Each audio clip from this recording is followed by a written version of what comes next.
सबको जय मसीह की एक बार फिर से आज की पवित्र सुबह में उस महान महान महान पवित्र पवित्र परमेश्वर का धन्यवाद करते हैं। और सच में आज अपने वायदे के मुताबिक फिर से वो मेरे और आपके घरों में उपस्थित है। हालेलुया। कितने धन्य लोग हैं, कितने ब्लेसेड लोग हैं हम कि मेरे प्रियो, हमारा ईश्वर, हमारा परमेश्वर जो कानों से बहरा नहीं है, जो सुन सकता है, जो जीवित परमेश्वर है, हमारे से इतना प्रेम करता है कि आज वो अपने वायदे के मुताबिक हमारे घरों में जब हम इकट्ठा होते हैं वो उपस्थित होता है। आइए आज की सुबह एक बार फिर से अपने परिवार के साथ मिलकर परमेश्वर का धन्यवाद करेंगे प्रभु का।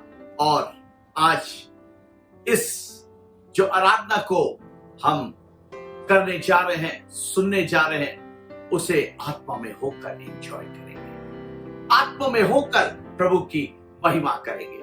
आइए ये समय होगा कि हम कुछ समय के लिए कुछ आराधना में चलेंगे, कुछ गवाहियों में चलेंगे और उसके बाद परमेश्वर के सुंदर मीठे वचन में चलेंगे। प्रभु आप सबको बहुत आशीष दे। Praise the lord. Praise the lord. मैं तो गवाहियाँ देना चाहता हूँ। पहली गवाही ये है कि मैंने सीटेट का एग्ज़ाम दिया था और प्रभु यीशु मसीह की कृपा से मैंने वो एग्ज़ाम पास कर लिया है। और दूसरी गवाही ये है कि मेरी भाभी की डिलीवरी होने वाली थी और प्रभु यीशु मसीह की कृपा से सब कुछ अच्छे से हो गया। तो मैं सिस्टर रोमा और मेरी फ्रेंड संगीता का धन्यवाद देना चाहता हूँ, जो मेरे लिए हमेशा से प्रेयर करती रही हैं। और प्रभु यीशु मसीह की कृपा आप सब पर बनी रहे। मेरे इस गवाही से आप सभी को आशीष मिले। सबको जय मसीह की एक बार फिर से आज की पवित्र सुबह में हम परमेश्वर का धन्यवाद करते हैं। उस पवित्र आत्मा का अपने बीच में स्वागत करते हैं। बाइबल इस बात को बताती है कि जहां 2 या 3 उसके नाम से एकत्रित होंगे, मैं उनके बीच में। और सच में आज वो मेरे और आपके बीच में मौजूद है, अपने वायदे को पूरा करने के लिए। आइए प्रभु की आराधना करेंगे, प्रभु की स्तुति करेंगे, क्योंकि वो स्तुति के योग है, वो स्तुति के योग है। अगर आज कोई निराशा है, कोई परेशानी अगर आपके जीवन में है, आराधना के द्वारा वो बंधन टूट जाएगा। और मैं देख रहा हूं परमेश्वर आपके बंधनों को तोड़ रहा है, क्योंकि आप इस समय कोई और काम के लिए नहीं खड़े। इस समय आप प्रभु की आराधना के लिए खड़े हैं। उस सामर्थ को हासिल करने के लिए आप खड़े हैं। उस प्रभु का धन्यवाद करें, धन्यवाद। कभी भी यीशु न छोड़ेगा, कभी भी यीशु न छोड़ेगा, कभी भी यीशु न छोड़ेगा। सुन लो, कभी भी यीशु के लोग लज्जित नहीं होंगे। जन्माने वाली माता में भूल सकती है, अपने सगे लोग हमें छोड़ सकते हैं। जन्माने वाली माता हम भूल सकती है, अपने सगे लोग हमें छोड़ सकते हैं। वो तो जगत के अंत तक हमेशा साथ रहेगा, हमेशा साथ रहेगा। कभी भी यीशु न छोड़ेगा, कभी भी यीशु न त्यागेगा। सुनो, कभी भी यीशु न छोड़ेगा, कभी भी यीशु न त्यागेगा। कभी भी यीशु के लोग लज्जित नहीं होंगे। जन्माने वाली माता हमें भूल सकती है। हो सकता है वो माता आपको भूल जाए, अपने सगे लोग हमें छोड़ सके। फिर से, जन्माने वाले माता हमें भूल सकती है, अपने सगे लोग हमें छोड़ सकते हैं, वो तो जगत के अंत तरह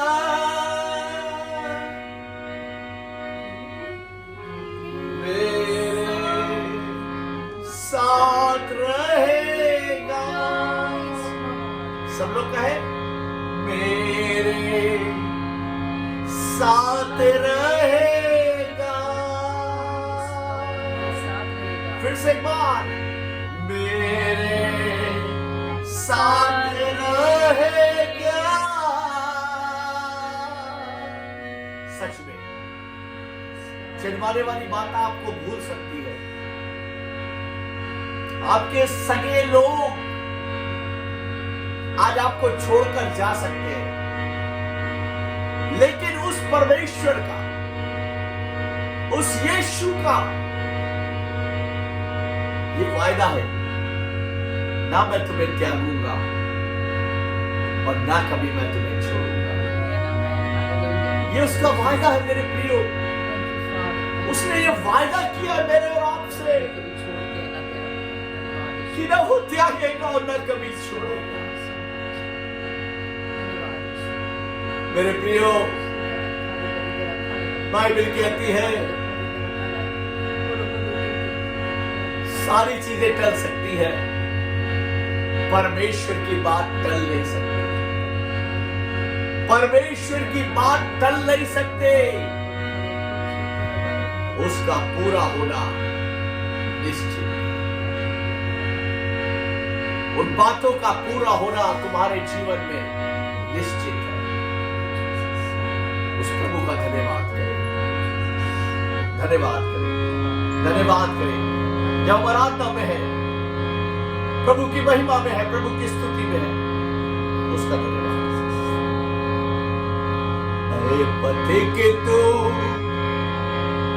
सदा याद रखना,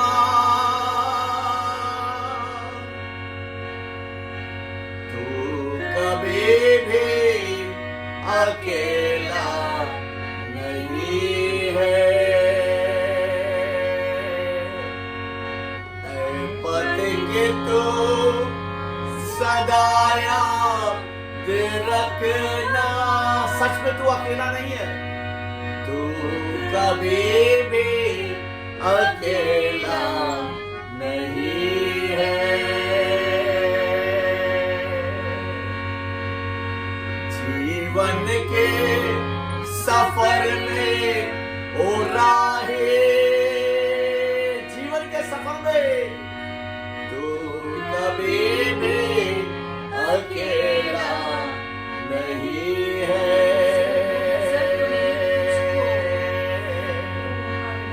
पति के तू सदा याद रखना,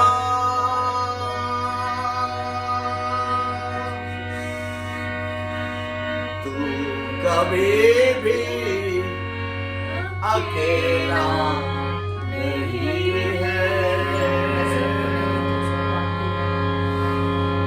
वो नजर तो नहीं तुझे को आते है, मगर हाथ दो तेरे ऊपर। फिर से, वो नजर तो नहीं तुझे को आते है, मगर हाथ दो तेरे तुझको महसूस हो या कि ना हो, उसका साया सदा तेरे सर पर। तुझको महसूस हो या कि ना हो, उसका साया सदा तेरे सर पर। हाँ कभी तू भूले न जाना, वो हमेशा तेरे साथ है पथ के तू सदा याद रखना। तू कभी भी अकेला नहीं है, जिंदगी के सफर में हो राहे सच में तू कभी भी अकेला नहीं है। साथ देते नहीं है सहारे, नाव को छोड़ देते किनारे। साथ देते नहीं है सहारे, नाव को छोड़ देते किनारे। प्रभु यीशु ही सच्चा सहारा, पार तुझको वही उतारे। प्रभु यीशु ही सच्चा सहारा, पार तुझको वही उतारे। मुश्किलों में वही काम आता, तू कभी भी अकेला नहीं है। मुश्किलों में वही काम आता,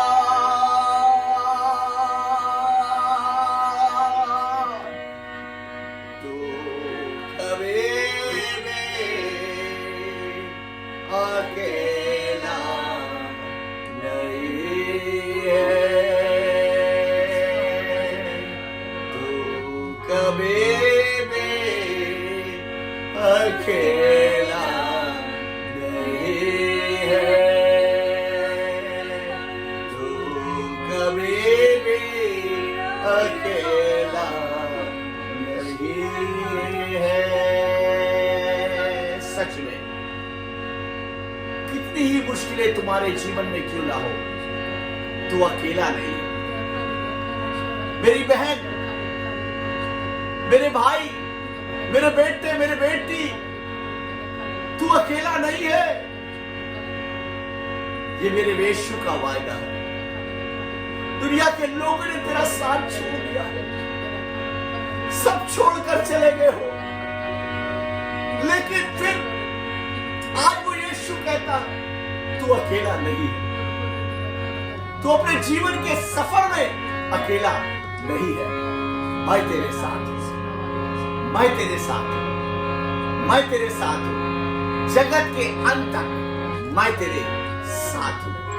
उस प्रभु का धन्यवाद करें, धन्यवाद करें। आइए अपने प्रार्थना में चलेंगे। और आवाज़ धन्यवाद, धन्यवाद, धन्यवाद परमेश्वर। धन्यवाद करते हैं परमेश्वर, आपकी उपस्थिति के लिए धन्यवाद करते हैं। धन्यवाद करते हैं वाकई आप हमें ना कभी छोड़ते हैं ना कभी त्यागते हैं। हमें परमेश्वर आप कभी भी अकेला नहीं रखते। हम धन्यवाद करते हैं परमेश्वर पवित्र आत्मा के लिए जो आपने सहायक के रूप में हमें दिया है परमेश्वर, जो हमारे साथ साथ चलता है परमेश्वर। धन्यवाद करते हैं, धन्यवाद करते हैं परमेश्वर आपके जीवित वचन के लिए परमेश्वर, जो हमें जीवन प्रदान करता है परमेश्वर। हम धन्यवाद करते हैं उस निष्कीर्ति लहू के लिए जो आपने हमारी खातिर बहाया। हम धन्यवाद करते हैं परमेश्वर आपके तमाम उपकारों के लिए जो आप हर दिन हमारे जीवनों में करते हैं परमेश्वर। प्रार्थना करते हैं खास तौर से जब आपके जीवित वचन को सुनने जा रहे हैं, हम सबके हृदय को तैयार कर परमेश्वर ताकि उस वचन को हम ग्रहण करने वाले हो सके। परमेश्वर खास तौर से प्रार्थना करते हैं जितने भी लोग इस वक्त अपने आप को बहुत अकेला महसूस कर रहे हैं, बहुत अशांत महसूस कर रहे हैं, बहुत ज्यादा टूटे हुए हैं, परमेश्वर उन्हें अपनी असीम शांति से भर दे, अपनी तसल्ली से भर दे परमेश्वर, क्योंकि वो शांति तसल्ली सिवाय आपके कोई दे नहीं सकता परमेश्वर। और परमेश्वर अपनी शांति से भर दे परमेश्वर। प्रार्थना करते हैं खास तौर से उन लोगों के लिए जिनको लंग्स में इन्फेक्शन है, किसी प्रकार का कोई रोग पाया जाता है, कोई इन्फेक्शन पाया जाता है, कोई बीमारी पाई जाती है, डॉक्टर्स की रिपोर्ट ऐसे कहती है कि सब कुछ खत्म हो चुका है। प्रार्थना करते परमेश्वर ऐसे तमाम इन्फेक्शन को, ऐसी बीमारियों को रिजेक्ट कर दे चुके हैं नाम से। इधर अखाला रखा रशितरा न कोला इधर अखाला न कोरे चितरा न बोरो कोरो उरुकुल चितरा न बोरो कोरो। इसी घड़ी परमेश्वर को न्यू लंग्स दे परमेश्वर, न्यू हार्ट दे परमेश्वर। प्रार्थना करते हैं जिनको भी किडनी में इन्फेक्शन है यीशु के नाम से, उस किडनी का इन्फेक्शन को नष्ट और रिजेक्ट करते हैं यीशु के नाम से। उरुकुली ने इधर अखाला न कोरे चितरा न कोरो। आपके अनुग्रह से परमेश्वर न्यू किडनी आने पाए परमेश्वर। उनको भी कलाइयों में किसी भी जॉइंट में दर्द है, कोई भी तकलीफ है, कोई स्वेलिंग है, यीशु के नाम से वो स्वेलिंग दूर होने पाए।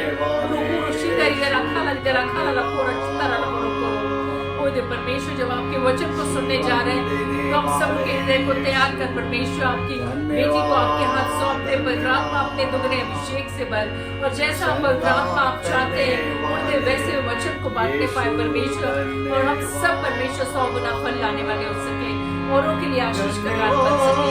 सभी बातों के लिए हम धन्यवाद करते हैं, आगे की आराधना को आपके हाथ सौंपते हैं। प्रार्थना यीशु मसीह के नाम से मांगते हैं, सुनो कबूल कर। आमीन।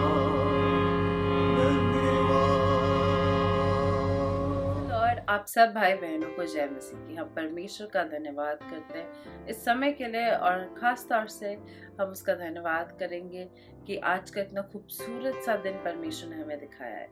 आइए हम सब परमेश्वर के वचन में चलेंगे, और मैं चाहूँगी कि हम सब लोग लूका 5 उसका 12वीं आयत से पढ़ना शुरू करते हैं। आइए देखते हैं यहाँ क्या लिखा है। जब वे किसी नगर में था तो देखो वहाँ कोढ़ से भरा हुआ एक मनुष्य था।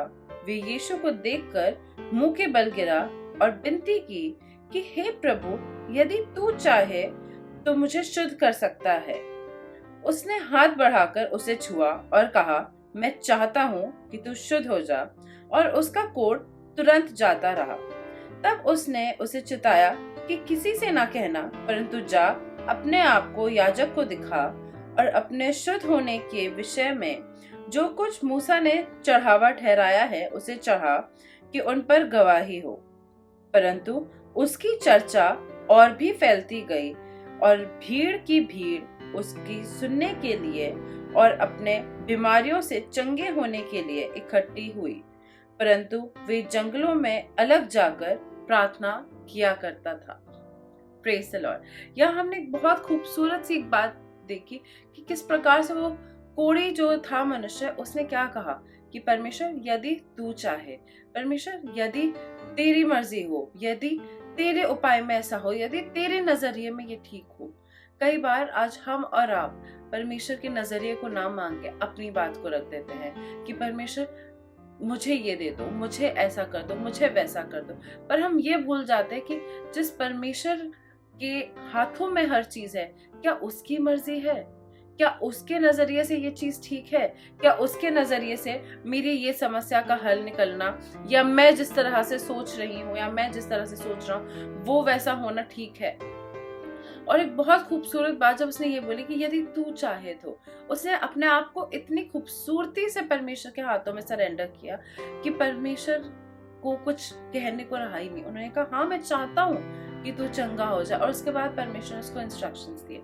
इस पूरे जो दृष्टांत है, इसमें एक बात पे मैं चाहूंगी कि हम सब लोग थोड़ा सा अपना गौर फरमाएं, और वो ये है कि यहाँ पे लिखा है कि परमेश्वर यीशु मसीह उसको कहते हैं कि इससे विषय में, इस चंगाई के विषय में, इस आश्चर्य कर्म के विषय में किसी से ना कहना, बल्कि उसको कहते हैं कि तुम जाओ बाहर और अपने याजकों को दिखाओ, और जो मूसा ने जो चढ़ावा जो है, जो बलि है, जो करने को कहा है, वो सही सही तौर से करो। और उसके बाद हम 15वीं आयत पे देखते हैं, जो कि आज का हमारा मेन फोकस है। वो ये है कि परंतु उसकी चर्चा और भी फैलती गई और भीड़ की भीड़ उसकी सुनने के लिए और अपनी बीमारियों से चंगे होने के लिए इकट्ठी हुई। Praise the Lord, praise the Lord. जैसे यहाँ पे हमने देखा है कि एक बहुत ही खूबसूरत बात यहाँ लिखी है कि भीड़ की भीड़ उसकी चर्चा सुन के आने लगी। जब एक अंधेरे कमरे में आप छोटा सी माचिस की तीली भी अगर जला दें और उसको छुपा दें तो वो रोशनी छुपती नहीं है, वो दिख जाती है उस अंधकार में भी। उसी प्रकार से यीशु मसीह नहीं चाहता था, लेकिन वो उसका रोशनी इतना तेज था, उसकी वो चमक इतनी तेज थी, उसका वो अभिषेक इतना तेज था कि कोई भी उससे नजरअंदाज नहीं कर पाया, उसको अब छुपा नहीं सका, उसको छुटला नहीं सका, उसको अनदेखा नहीं कर सका, बल्कि वो एक आग की तरह, जैसे वाइल्ड फायर की तरह वो फैली कि अरे वो देखो वो चंगा हुआ। तो सबके सब अपने आप को दिखाने के लिए, अपना वो आश्चर्य कर्म हासिल करने के लिए वहां पहुंचे।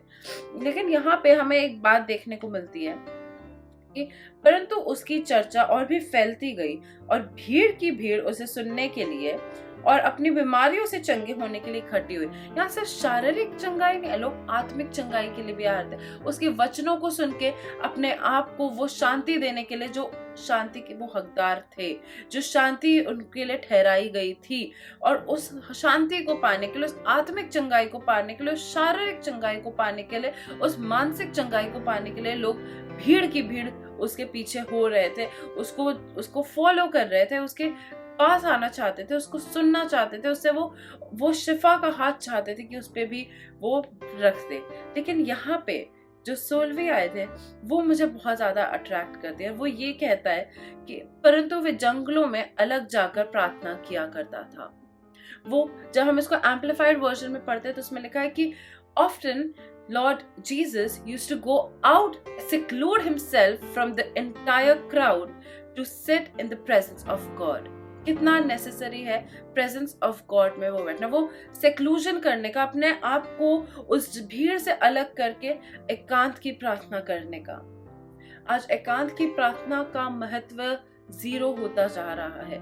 लोगों को लगता नहीं हम बोल अच्छा लेते हैं, हम गा अच्छा लेते हैं तो हम शायद वचन बांट लेंगे, हम आराधना कर लेंगे, हम प्रार्थना भी कर लेंगे, हमारे बोल बहुत अच्छे हैं, हमारी आवाज बहुत अच्छी है।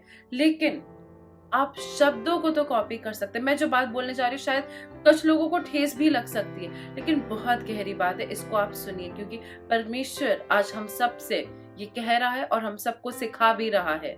और जब परमेश्वर हमें कुछ सिखाता है तो उसमें ऑफेंस लेने वाली कोई बात नहीं होती है, उसको एक्सेप्ट करने वाली बात होती है। और यहाँ पे परमेश्वर ये कहता है हमसे कि जब यीशु मसीह, खुद यीशु मसीह होके वो माई टाइम, वो परमेश्वर का टाइम, वो गॉड टाइम, वो सेपरेट और सेक्लूडेड टाइम वो निकालता था, तो हम और आप कौन होते हैं कि वो समय को 0 समझ के अपने दम पे, अपनी काबिलियत के हिसाब से हम परमेश्वर के वचन को सुनाएं और उसका सुसमाचार करें। वो नहीं हो सकता है, क्योंकि यीशु मसीह ने खुद स्वयं वो बार बार घड़ी घड़ी अपने आप को अलग करता था उस भीड़ से।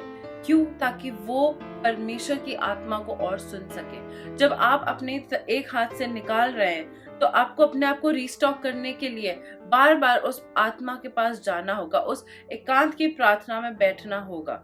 जो बात मैं कहने जा रही हूँ शायद ठेस लग सकती है, लेकिन सुनिएगा जरूर इसको, क्योंकि बहुत गहरी बात है। लोग शायद शब्दों को तो कॉपी कर सकते हैं, एक अंदाज को कॉपी कर सकते हैं, अपने हिसाब से चीजों को बैठा जरूर सकते हैं, लेकिन आप उस अभिषेक को, कोई भी इंसान उस अभिषेक को कॉपी नहीं कर सकता है। आप शायद बहुत खूबसूरत से, आपने देखा होगा कि कोई शख्स है, इंसान बहुत अच्छे से किसी प्रार्थना को बोलता, इंसान हो सकता है बहुत खूबसूरती से वो गाता हो, कोई बहुत अच्छे खासे इंस्ट्रूमेंट्स के साथ गा रहा हो और बहुत मधुर धुन में गा रहा हो, लेकिन वो अभिषेक को नहीं कॉपी कर सकता है, उस अभिषेक की वो प्रैक्टिस नहीं कर सकता है, उस अभिषेक को वो कहीं से नहीं ला सकता है। वो जो अनॉइंटिंग होती है परमेश्वर की, वो कहीं से नहीं आ सकती है, वो आप कॉपी नहीं कर सकते। वो आपको गूगल पे या आपको रेफरेंस बुक्स में या आपको हेल्पिंग बुक्स में या आपको इधर उधर के लोगों से नहीं मिल सकती। वो अनॉइंटिंग आपको सिर्फ और सिर्फ परमेश्वर के ही थ्रू मिल सकती है। और ये बहुत नेसेसरी बात है, क्योंकि लोग नहीं समझ पाते हैं इस बात को। लोगों को लगता है कि नहीं, हम इनको कॉपी करते हैं, हम इनको देख के करते हैं, हम ऐसा करते हैं। अरे आप सिर्फ और सिर्फ अगर इंसान परमेश्वर की ओर देख के चलना चाहे तो उसको वो अभिषेक मिलेगा कि जो इंसान बोल ना सके, जो हकलाता हो, वो पूरे के पूरे इजराइलियों को पूरा गाइड करके, उनका लीडर बन के, उनको मिस्र से निकाल के वो नियुक्त देश पहुंचा सकता है। जी हाँ, मूसा की बात कर रही हूं मैं। वो मूसा था जिसने कहीं से कॉपी नहीं किया उस अभिषेक को, पर उसने उस अभिषेक को उस स्वर्ग से हासिल किया है।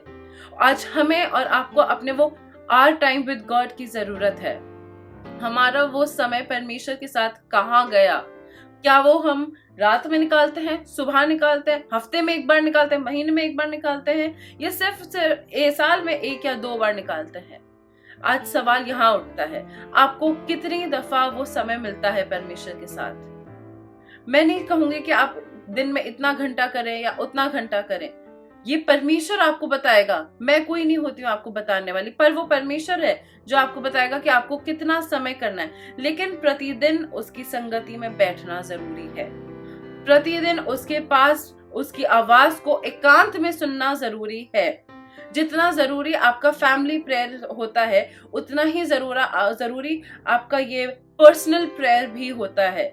कई लोग कहते हैं नहीं, हमने फैमिली प्रेयर कर ली, that's sufficient. No my friend, that's not sufficient. That's absolutely not sufficient. You must need to sit with God in alone.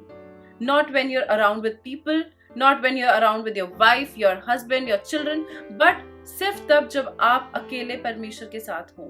और उतना ही जरूरी आपकी फैमिली प्रेयर भी होती है। कई लोग ये भी कहते हैं चलो ठीक है, आप ये ना सोचिए कि आपका पर्सनल प्रेयर हो गया परमेश्वर के साथ तो दैट्स ओवर। जी नहीं, ऐसा बिल्कुल नहीं है। आपका फैमिली प्रेयर इक्वली इम्पोर्टेंट है। अगर आप पूरा परिवार एक साथ नहीं है, कोई बात नहीं, टेक्नोलॉजी ने इतनी तरक्की कर ली है कि आप चाहे दुनिया के किसी भी कोने में, जैसे मैं अपने परिवार से काफी दूर हूँ, मैं यहाँ इंग्लैंड में हूँ, मेरा परिवार इंडिया में है, लेकिन हम प्रतिदिन दिन के 2 बार हमारी फैमिली प्रेयर करते हैं। चाहे कुछ भी क्यों ना हो जाए, चाहे मैं जितनी बिजी क्यों ना, क्योंकि टाइम स्केड्यूल की वजह से हमारा टाइम मैच होता है। जब वहाँ रात होती है तो यहाँ पे दोपहर या शाम हो रही होती है। और कई बार मुझे ऐसी दिक्कत होती भी है क्योंकि मेरे घर वाले जल्दी सो जाते हैं और मैं सोचती हूँ कि अब मैं कैसे मैनेज होगा। लेकिन ये एक रहता है कि हम हर रोज हमारी फैमिली प्रेयर को ना मिस करें। जितना जरूरी आपका पर्सनल प्रेयर है, उतना ही जरूरी आपका फैमिली प्रेयर है। Where is your time with God? आज ये सवाल आप अपने आप से पूछे, आपका समय परमेश्वर के साथ कहाँ पे है? क्योंकि इतना याद रखें, आप शायद कोई इंसान शब्दों को कॉपी कर सकता है, ध्वनि को कॉपी कर सकता है, सुर को कॉपी कर सकता है, अंदाज को कॉपी कर सकता है, उस अभिषेक को कॉपी कोई नहीं कर सकता। वो सिर्फ परमेश्वर ही देता है, वो सिर्फ पवित्र आत्मा के ही द्वारा आता है। उसको कोई कॉपी नहीं कर सकता है, उसको कोई कहीं से नहीं चुरा सकता है, वो तो सिर्फ पवित्र आत्मा ही देता है। तो आज हमें उसकी तरफ देखना है, उस बात को देखना है जो सिर्फ पवित्र आत्मा की ओर से आती है, उसकी तरफ नहीं जो आज मनुष्य ने बना के रखा है, सजा के रखा है। जैसे लेंट का सीजन चल रहा है, आज यहाँ पे कई लोग मुझसे पूछते हैं तुमने क्या अपना सैक्रिफाइस किया लेंट के दौरान? आप मुझे बताएं कि कहाँ परमेश्वर कहता है कि तुमको अपने आप को अपना कुछ बलि चढ़ाना है, अपना कुछ त्यागना है? नहीं, परमेश्वर आपसे आपके छोटे मोटे धर्म के काम या आपके छोटे मोटे त्याग के कामों को कहता है मैले चिथड़ों के समान है। वो आपसे ये नहीं उम्मीद करता है, वो आपसे आज उम्मीद करता है where is your time with God? आपका समय कहाँ है परमेश्वर के साथ? जब आप उसको अपना समय देते हैं ना, वो आप उसको आप त्याग कह सकते हैं। अगर आपसे कोई पूछे कि आपने लेंट में क्या सीखा, तो आप ये ना कहें कि मैंने ये छोड़ा, मैंने ऐसा किया। नहीं, आप बताएं कि इस लेंट मैंने ये सोचा है कि मैं परमेश्वर के साथ और समय बिताऊंगा या बिताऊंगी। और ये सिर्फ लेंट भर नहीं होना चाहिए, आपके जीवन भर होना चाहिए कि आप परमेश्वर के साथ आज प्रण लें कि आप थोड़ा और समय बताएंगे। चाहे आपकी वो पर्सनल लाइफ, अगर आपकी पर्सनल प्रेयर लाइफ लैक कर रही है तो आप उसके साथ पर्सनल प्रेयर लाइफ करें। अगर आपकी फैमिली प्रेयर लाइफ लैक कर रही है तो आप फैमिली प्रेयर लाइफ को अपने और स्ट्रॉन्ग करें। अगर आपको लगता है कि आपका बाइबल रीडिंग कम हो रहा है तो आप बाइबल रीडिंग को और स्ट्रॉन्ग करें। अगर आपको लगता है कि आप आपको शायद हर चीज़ के लिए बहुत कम समय मिल रहा है, तो कोशिश करें कि आप कहीं से टाइम बार्गेन करके आप अपनी प्रेयर लाइफ को स्ट्रॉन्ग करें, क्योंकि यकीन मानिए जब आपकी प्रेयर लाइफ स्ट्रॉन्ग होती है तो आपकी किसी और लाइफ में कोई कलेश नहीं होता है। प्रॉब्लम्स आएंगी पर वो आपको बॉदर नहीं करेंगी, वो आपके लिए कोई बड़ा ट्रबल नहीं क्रिएट कर देंगी। वो छोटी मोटी प्रॉब्लम्स आएंगी जाएंगी, लेकिन जब आपकी प्रेयर लाइफ वीक होती है ना, आपको लगेगा कि अरे नहीं समय नहीं है, कैसे होगा क्या होगा। फिर वो एक प्रॉब्लम आती है और वो एक समस्या पूरी की पूरी आपकी जिंदगी में जो तबाही मचाती है वो झेलने से भी ज्यादा मुश्किल हो जाता है। आज हमें जरूरत है कि हम वो शैतान के अटैक से खुद को बचाएंगे, परमेश्वर के साथ वो समय और बिता के। आज हमें जरूरत है कि हम परमेश्वर के साथ वो उस our special time with God को करने के लिए आइए हम सब लोग अपने सरों को झुकाएंगे और प्रार्थना करते हैं। Hallelujah hallelujah. धन्यवाद करती हूँ पिता, मैं धन्यवाद करती हूँ इस खूबसूरत समय के लिए, आपका सभी बातों के लिए धन्यवाद करती हूँ। और खास तौर से पिता मैं धन्यवाद करती हूँ हमारे सभी दर्शकों के लिए। आपने आज का इतना खूबसूरत समय दिखाया पिता, गुजरा हुआ हफ्ते आपने हमें संभाला और आने वाले हफ्ते परमेश्वर आपने जो हमारे लिए आशीषें रखी हैं उन सभी बातों के लिए मैं आपका धन्यवाद करती हूँ। मैं खास तौर से पिता प्रार्थना में मांगती हूँ इस वक्त हमारे सभी दर्शकों को आप ब्लेस करें, और जो आज हमने आपके वचन से सीखा है परमेश्वर, that we must need to separate a time for our personal and our family prayer. Lord मैं प्रार्थना करती हूँ पिता कि हमारी पर्सनल प्रेयर्स, हमारी फैमिली प्रेयर्स का महत्व जो आज हमने आपके वचन से सीखा है पिता, उसको हम भूलने ना पाए पिता, बल्कि हम उस पर और आगे चल सके, उस पर मनन कर सके पिता। मैं प्रार्थना मांगती हूँ खास तौर से परमेश्वर हमारे दर्शकों के लिए, उनके परिवारजनों पे आपका लहू लगाता है। और खास तौर से यदि इनमें से कोई भी परमेश्वर किसी भी समस्या से गुजर रहा है पिता, कोई आर्थिक समस्या हो, कोई शारीरिक समस्या हो पिता, कोई भी परमेश्वर मानसिक समस्या हो, तो हम प्रार्थना करते हैं अभी इसी वक्त आपका चंगाई का हाथ वहां उस घर में पहुंचने पाए पिता, और सिर्फ उसे ही नहीं बल्कि उसके इर्द गिर्द सभी लोगों को पिता शिफा मिल सके। हम मांगते हैं पिता आपके मिरेकल मनी को परमेश्वर, आपके डिवाइन हेल्थ को, डिवाइन विजडम को पिता, डिवाइन प्रोटेक्शन को पिता। और मैं प्रार्थना करती हूँ पिता स्पेशली खास तौर से सभी लोगों पे आपका लहू लगाते पिता, इस महामारी से बचाएं परमेश्वर, हर एक परमेश्वर शैतानी अटैक से बचाएं, हर एक शैतान के चालों से बचाएं पिता। हम सभी बच्चों के लिए प्रार्थना करते हैं जिनके भी एग्जाम्स हैं या किसी के एग्जाम्स आने वाले हैं। हम मांगते पिता कि बुद्धि की घटी यदि किसी को हो तो वे आपसे मांगे पिता, और हम मांगते हैं पिता कि आप हमारे दर्शकों को परमेश्वर अपनी बुद्धि से भरे। यदि कोई भी परीक्षा देने जा रहा है, किसी जॉब इंटरव्यू के लिए जा रहा है या कुछ भी अपने करियर से रिलेटेड प्लान करता है पिता, तो उसके लिए आप योजनाओं को बनाए पिता, आप उसके लिए मार्गों को सीधा कर रहे और उस विजय को हासिल करवाएं। आगे के समय के लिए हम प्रार्थना करते हैं, इस प्रार्थना को यीशु मसीह के नाम से मांगती हूँ, आमीन। परमेश्वर का धन्यवाद हो, और आने वाले हफ्ते के लिए मैं आप सभी के लिए प्रार्थना करती रहूंगी। And God bless you all.